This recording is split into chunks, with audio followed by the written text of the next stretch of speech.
Gosh, of course, microplastics in fertility, or I guess I would broaden that and say microplastics in women's health. That seems to be a hot topic. So, should you worry about microplastics in fertility? And then there were some searches about it being found in ovarian fluid. So, a recent study detected microplastics in human ovarian follicular fluid for the first time. So this raised questions about how this could affect your egg development, your hormones, and your fertility chances. But we don't know yet the clinical impact of this.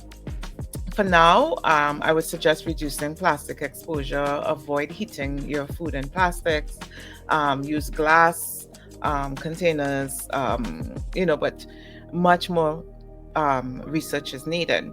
Now, I would have spoken about microplastics in a few of my past lives with specific reference to uterine fibroids.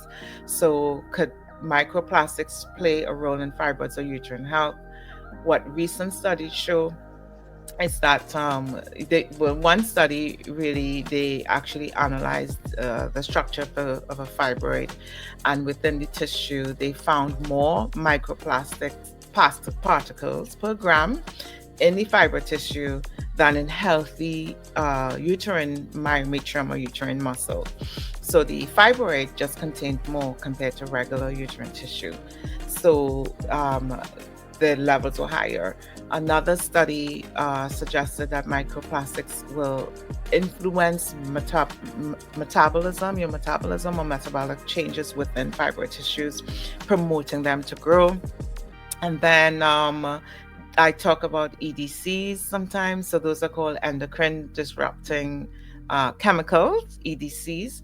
And these sort of come with plastic compounds and plastic containers and other compounds used to make plastics like phthalates and bisphenol A, which is known as BPA.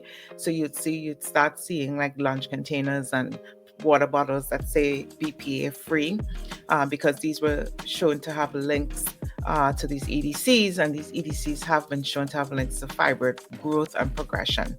Not sure if it causes it, but it may contribute to how severe your fibroids might be by affecting hormone signaling.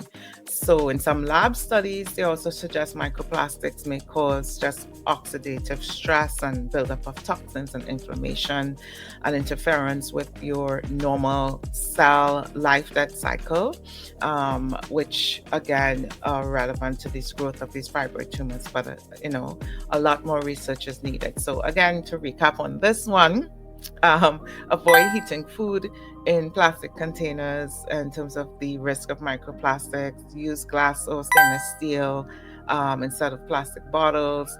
Minimize the use of one-use plastics. So the ones that are reusable and washable might be safer than one-offs. Be cautious with plastic packaging, especially when you're consuming greasy or hot foods as well.